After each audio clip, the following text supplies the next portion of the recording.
berteriak berkata, "Ya Allah, jangan terjadi hari kiamat, cukup di sini saja." Karena dia sudah merasa tersiksa, apalagi nanti di akhirat lebih besar. Makanya dia merasa cukup dengan siksa. Ya Allah, jangan ada hari kiamat, jangan terjadi hari kiamat. Beda sama orang saleh yang minta dipercepatkan hari kiamat supaya dia bisa bertemu dengan keluarganya, bertemu dengan orang tuanya, bertemu dengan gurunya, bertemu dengan anaknya di dalam surga Allah Subhanahu wa taala. Tinggal kita milih mau yang mana? Mau yang mana Bapak Ibu? Yang berbahagia di kubur atau yang tersiksa tersengsara? Yakin? Kenapa kita sudah tahu tapi tidak mau pilih? Masalahnya yang membuat manusia bodoh, dia sudah tahu tapi tidak mau memilih. Sudah tahu ini jalan ke surga tapi tidak mau dia jalan ke surga. Padahal dia tahu. Dia tahu ini kebaikan yang saya lakukan insya Allah akan lindungi saya dari siksa kubur, tapi dia tidak mau mengamalkan. Kenapa manusia tidak mau sadar diri, tidak mau sadar? Makanya jamaah sekalian, ingat, hidup kita di dunia ini sebentar, tidak lama. Saya setiap malam saat saya tidur di samping istri, saya selalu ucapkan, "Sayang, saya minta maaf." Dia kaget, "Kenapa minta maaf?" "Ya, saya minta maaf karena besok belum tentu saya hidup. Saya tidak ada jaminan hidup sama." Saya pun baca, "Bismikallahumma ahya wa bismika." Antum sadar nggak ucapan ini? Sadar nggak ucapan ini? Apa artinya? Anda mengucapkan Bismillah saya mati. Sadar nggak itu? Bismillah saya mati. Begitu kita bangun, apa yang kita ucapkan? Alhamdulillah alladzi ahyana. Sadar nggak ucapan itu? Ketika saya bangun, melihat masih ada istri di samping saya, masih ada di ruang kamar, saya benar-benar ucapkan Alhamdulillah alladzi ahyana ba'da ma amatana wa ilaihin nusyur. Ternyata terasa indahnya hidup. Coba kalau satu malam kita pas tidur, begitu melek mata, langsung mungkar nakir di depan.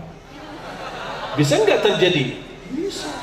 Ada nggak orang meninggal dunia pas dalam keadaan tidur? Tidak ada yang punya jaminan hidup sampai besok.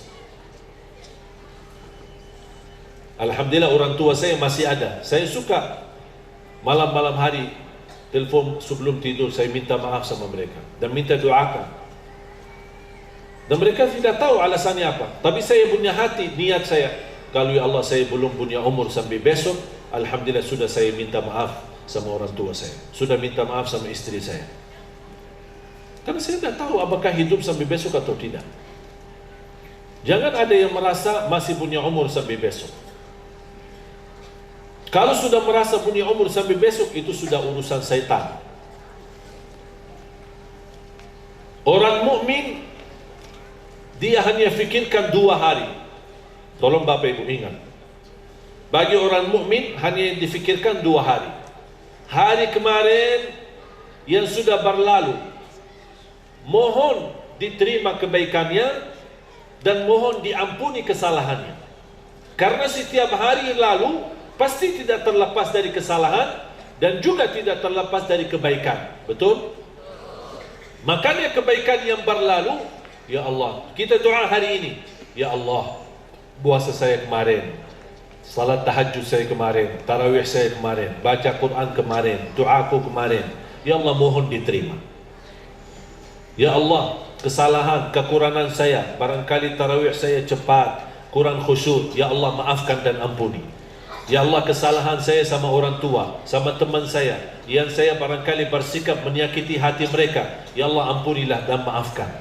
Itu urusan kemarin. Kalau ada kebaikan, minta apa? Minta diterima oleh Allah. Kalau ada kesalahan, mohon ampun sama Allah Subhanahu wa taala. Terus hari kedua apa? Hari ini bagi orang mukmin. Hari ini. Kalau masih hidup hari ini, berarti orang mukmin yang cerdas memanfaatkan hari ini untuk mendekatkan diri kepada Allah. Karena dia tahu, saya salat hari ini, insya Allah salat saya yang terbaik. Saya baca Al-Quran hari ini, saya baca Al-Quran yang terbaik. Saya puasa hari ini, saya puasa yang terbaik. Karena belum tentu saya besok bisa puasa. Belum tentu besok saya bisa tahajud. Belum tentu besok saya bisa baca Al-Quran. Belum tentu, makanya saya manfaatkan. Itulah mukmin yang cerdas. Beda sama orang biasa-biasa aja. Oh, tidak sempat ya, besok aja deh. Itu bukan mukmin yang cerdas. Mukmin tapi bodoh. Dia tidak tahu mana yang terbaik buat dia. Tapi kalau mukmin yang cerdas, dia tahu hidupnya cuma hari ini. Dia mau berusaha yang terbaik untuk Allah Subhanahu wa taala, yang terbaik untuk Rasulullah sallallahu alaihi wasallam. Dia selalu mengusahakan yang terbaik. Karena dia yakini, saya hari ini yang terakhir, berarti salatku yang terakhir, baca Al-Quran yang terakhir, puasaku yang terakhir, Ramadan ini yang terakhir. Begitu dia tidur dan bangun dan mengucapkan Alhamdulillah alladhi ahyana ba'dama amatana ilaihi nusyur, dia rasa bersyukur dalam hatinya. Ya Allah, saya masih punya umur lagi, insya Allah saya akan terus yang terbaik tarawih, yang terbaik tahajud, yang terbaik baca Al-Quran. Dan dia selalu tunjukkan, ya Allah, betapa umur yang Allah berikan kepada aku, saya akan jadikan setiap hari itu lebih baik daripada yang kemarin. Itulah mukmin yang cerdas. Tapi bagi orang mukmin atau bagi orang munafik, yang mohon maaf sia-sia, datang besok, lusa, minggu depan, 1 bulan, masih punya umur lagi, dia sama saja, tidak membedakan. Dan dia tidak sadar sampai tiba kematian, baru dia lihat malaikatul maut sudah di depan mata. Dia berkata, saya masih muda, masih belum tahajud yang baik, belum tarawih yang baik, belum baca Quran yang terbaik, boleh enggak tunda sebentar? Saya kan dari keturunan yang baik, saya orang dari keturunan sultanan, saya dari kerajaan si fulan dan si fulan, saya orang kaya, saya dari keturunan ulama dan kiai, mohonlah tunda sebentar. Sayang sekali malaikatul maut menjawab, mohon maaf, tidak bisa ditunda. A'udzu billahi minasy syaithanir rajim. Bismillahirrahmanirrahim. Allahu yatawaffal anfusa hina mautiha wallati lam tamut في منامها فيمسك التي قضى عليها الموت ويرسل الأخرى إلى أجل مسمى إن في ذلك لآيات لقوم يتفكرون. Sadaqallah. Saya minta yang punya aplikasi Al-Quran yang ada terjemahannya, bisa nggak dibantu bacakan terjemahannya? Siapa yang punya aplikasi terjemahan atau Quran terjemah dari adik-adik sini? Ada? Nanti panitia ada mic nggak? Panitia, tolong bantu mic. Atau bisa ke sini, Mas? Mas bisa ke sini?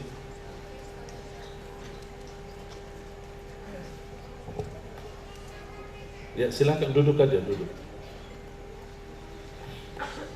Tolong, saya ingin ajak Bapak Ibu untuk kita menhayati supaya ketika nanti kalau nanti malam tidur dan bangun melek mata bisa masih ada di ruang sendiri, masih di kamar sendiri, masih di tempat tidur sendiri, supaya ucapan doa bangun tidur alhamdulillah itu benar-benar dari dalam hati terucap. Terasa betul-betul alhamdulillah alladzi ahyana ba'da ma amatana ilaihi.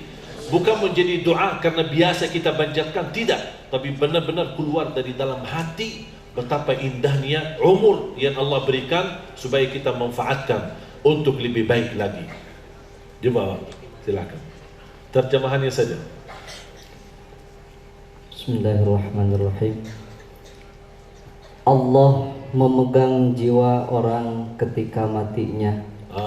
Coba. Dan memegang jiwa orang yang belum mati di waktu tidurnya. Tolong sebentar, stop. Sabar-sabar Mas ya, jangan buru-buru ya. Kita kan santai-santai, tidak apa-apa ya, lama ya. Boleh lama tuh sudah capek.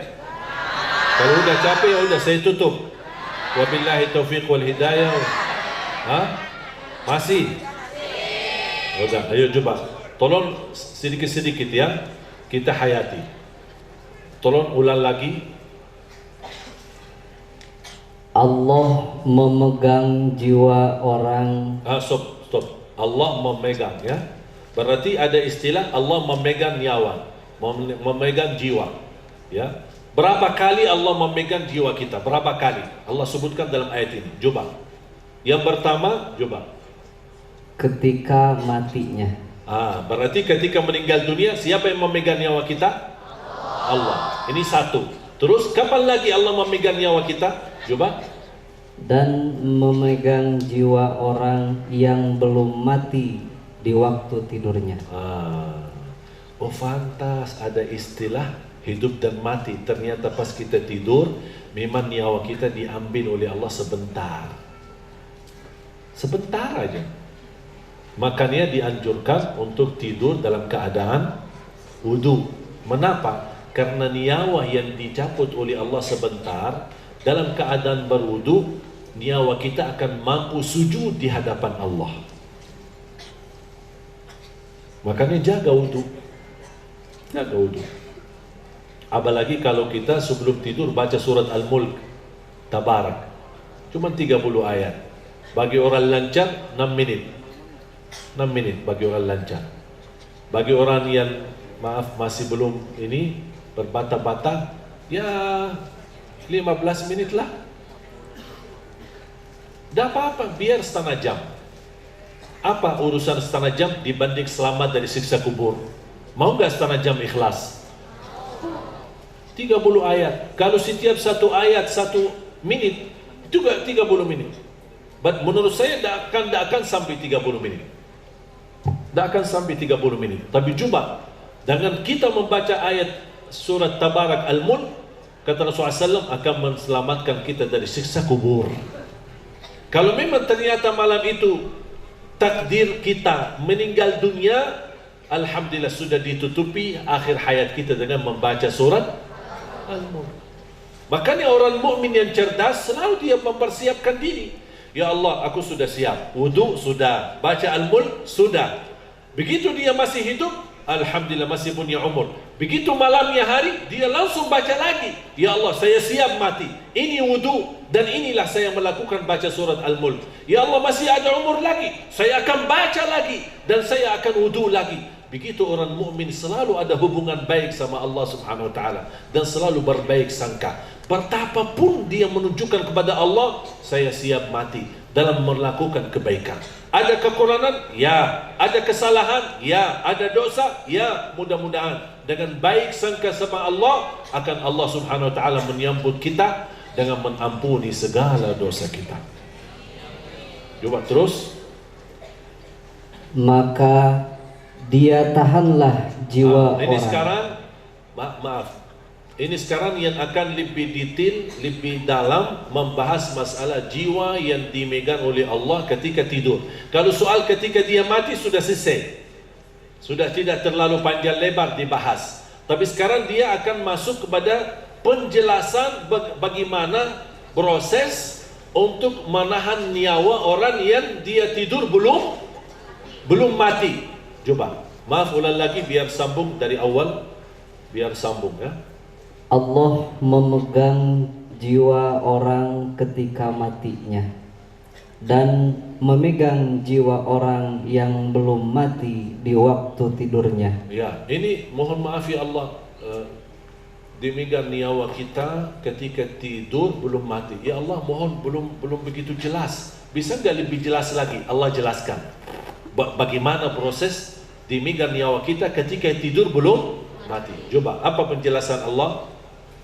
Maka dia tahanlah jiwa orang yang telah dia tetapkan kematiannya. Ada nggak orang yang tidur terus mati?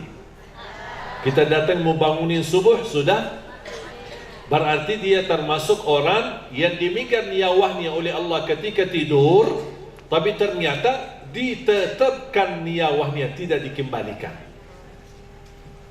Maka, maaf ulang lagi, maka dia tahanlah jiwa orang yang telah dia tetapkan kematiannya. ya, terus Dan dia melepaskan jiwa yang lain sampai waktu yang ditetapkan. berarti yang bangun tidur Allah masih melepaskan nyawanya ke waktu yang ditetapkan oleh Allah. Berarti Allah masih sayang, masih diberikan waktu, masih Allah berikan diundur. Kan kita kan suka minta, suka nggak manusia minta, ya Allah jangan cabut dulu ya, tunggu dulu ya, tunda dulu. Allah sudah tunda, Allah tunda nggak? Allah tunda. Berarti begitu kita bangun dan mengucapkan Alhamdulillah alladzi ahyana, berarti kita termasuk orang yang ditunda kematiannya. Karena ada di bumi, mungkin bisa keluarga kita, bisa sahabat kita, bisa kita kenal, bisa tidak kenal, dia termasuk orang yang tertahan nyawanya, tidak punya umur lagi. Terus, Sesungguhnya pada yang demikian itu terdapat tanda-tanda kekuasaan Allah bagi kaum yang berfikir. ada orang berkata, gimana ini kok Allah bisa cabut nyawa kita? Padahal kadang-kadang kita tidur, kadang-kadang bisa sadar diri, bisa tahu diri, mimpi macam-macam ini. Kalau kita berpikir dalam otak kita tidak mampu dan nyambung. Makanya itu apa kata Allah tutupan ayat ini apa? Maaf ulang lagi.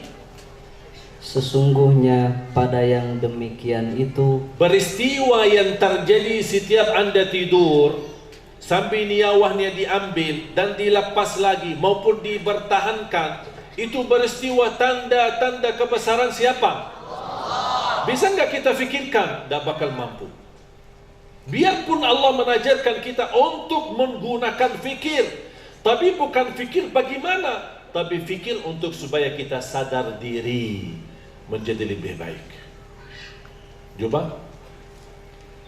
Sesungguhnya pada yang demikian itu terdapat tanda-tanda kekuasaan Allah bagi kaum yang berfikir. Berfikir jangan fikir negatif atau memfikirkan sesuatu yang tidak sanggup oleh pemikiran kita. Gimana ya? Allah cabut terus sebentar balik, sebentar bangun. Kita kadang-kadang ada nggak yang bangun kaget? Ada. Berarti Allah begitu cepat ya kembalikan roh kita. Sebentar, tidak usah fikir segitu. Tidak akan nyambung pikiran kita, tidak sanggup bisa sampai ke sana. Tapi apa yang Allah ajarkan suruh berfikir? Berfikir supaya Anda sadar setiap malam ancaman mati ada. Setiap malam ancaman mati ada. Begitu kita bangun masih bernafas mengucapkan Alhamdulillahilladzi ahyana, berarti kita sadar Allah masih memberikan luang dan kesempatan untuk mendekatkan dirinya kepada Allah Subhanahu wa ta'ala. Makanya begitu Anda bangun tidur, apa yang kita ucapkan? Alhamdulillah. Kalau boleh, ucapkan Alhamdulillah sendiri 3 kali supaya resap di hati, terasa oleh hati, terasa oleh jiwa. Alhamdulillah ya Allah, Alhamdulillah ya Allah, Alhamdulillah.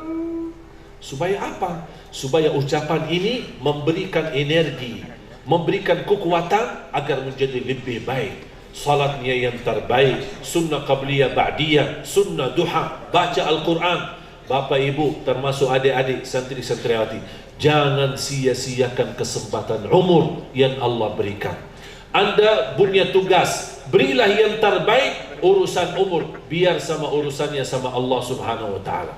Selama Anda memberi yang terbaik, insya Allah tidak sia-sia amalannya.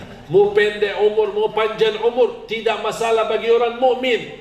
Karena yang ditanya oleh hari kiamat, yang akan ditanyakan oleh Allah, bukan berapa umurmu, tapi apa isi umurmu. Allah tidak peduli 30, 40, 50, 60, 100. Allah tidak peduli. Yang lalai dalam dunia ini, yang jauh dari Quran, jauh dari masjid, jauh dari musalla, tapi coba Anda beraktivitas dari pagi sampai malam hari.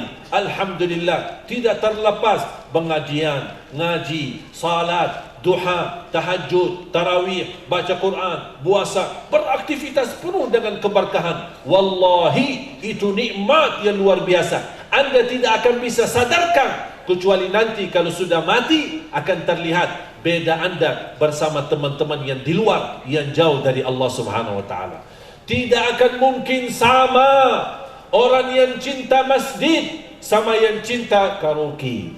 Tidak akan sama orang yang cinta Quran sama orang yang cinta musik saja. Tidak akan sama orang yang berdiri tahajud sambil bengkak kakinya sama orang hanya yang suka dangdut dan joget. Tak akan sama di sisi Allah. Allah Maha Adil. Allah Maha Adil. Tak mungkin sama. Tak mungkin sama. Walaupun sama-sama baik, sama-sama orang yang berusaha berbuat kebaikan, tapi Allah bagi orang termasuk pemuda-pemudi yang luar biasa berjuangannya untuk istiqamah di jalan Allah, wallahi dapat penghargaan yang istimewa nanti di hari kiamat.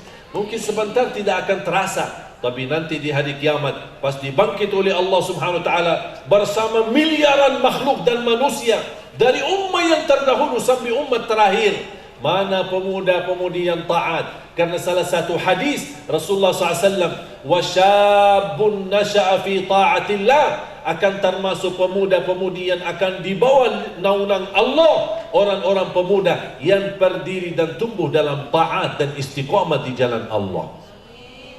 Mantap anak santri-santriwati di sini. Saya bisa melihat dan gambarkan, ya Allah, betapa Anda bahagia nanti di hari kiamat di bawah naungan Allah. Kalau kita yang tua-tua digeser. Tolong nanti sisain tempat ya buat kita ya. Nanti kalau adik-adik duluan ke surga, tolong ingat saya ya. Saya nyesal cuma satu. Ingin kembali usia muda saya, ya namanya masih muda lah ya, belum tua lah. Tapi maksud saya ingin kembali seperti usia adik-adik ini ya.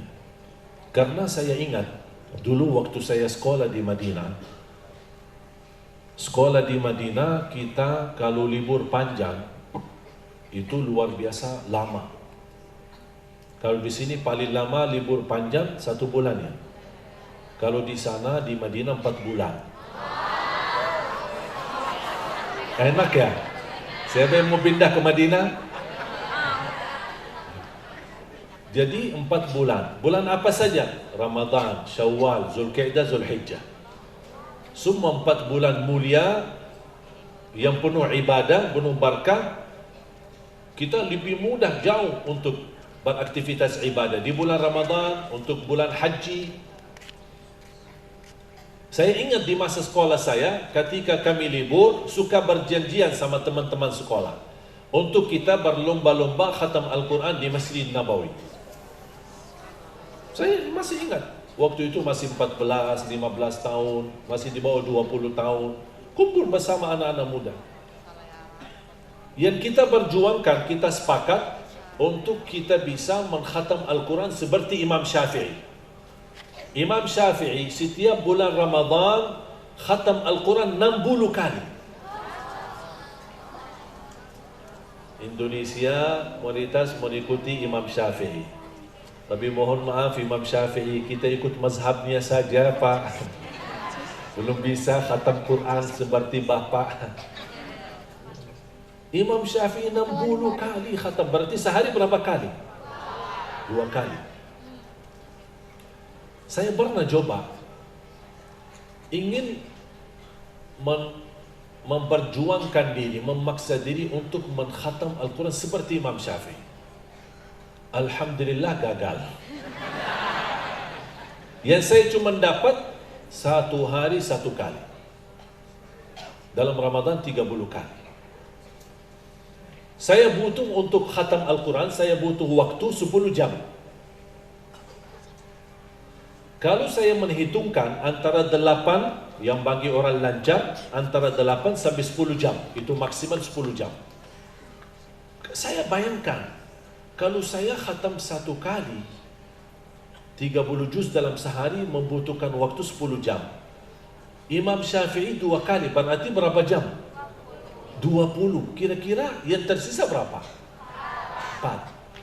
Apa yang digunakan oleh Imam Syafi'i 4 jam ini? Antara salat, buka puasa, sahur, cari nafkah, urusan keluarga, kemudian tidur. Coba bayangkan.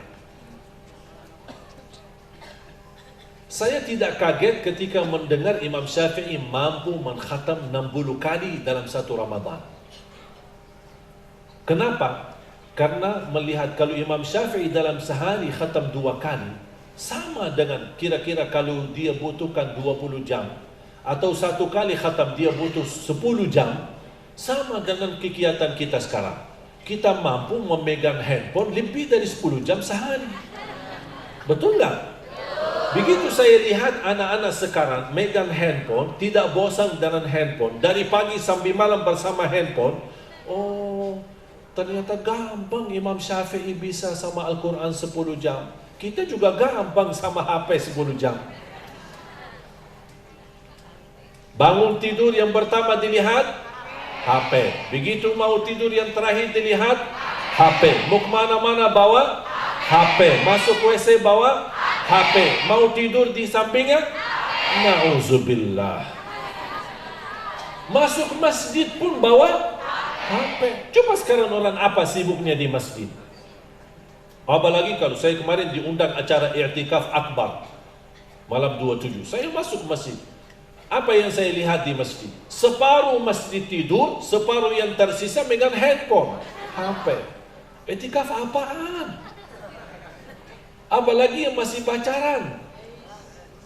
Maaf sayang, saya belum ketemu, ini Ramadan lagi sibuk. Insya Allah habis Ramadan ya. Langsung dibalas, tolong kirimin pulsa THR-nya Lebaran dong. Tidak jelas. Bukan itu i'tikaf. Saya ingat, mengapa saya ingin kembali usia seperti adik-adik ini? Karena saya ingin memperjuangkan khataman Al-Quran seterusnya.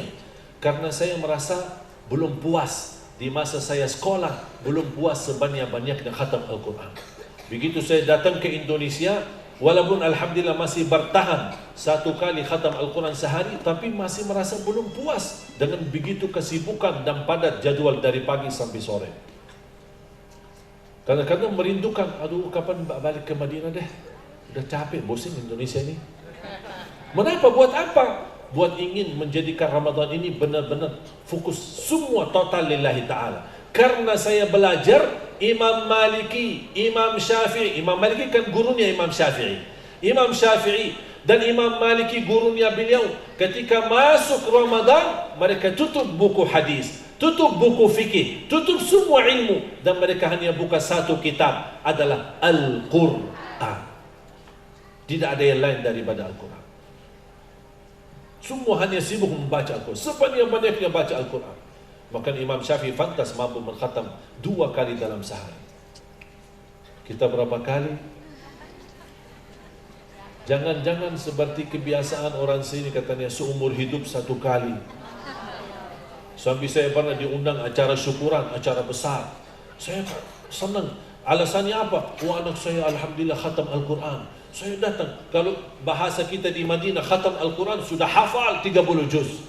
Begitu saya hadir, melihat anak itu masih muda banget, masih di bawah 10 tahun. Saya langsung kaget sama orang tua ini. Masya Allah, anaknya masih usia segini, hafal 30 juz. Ustaz, kayaknya salah faham Pak. Emang kenapa? Bukan hafal. Di sini di Indonesia, kalau khatam seumur hidup 1 kali, kita bikin acara syukuran. Capek deh.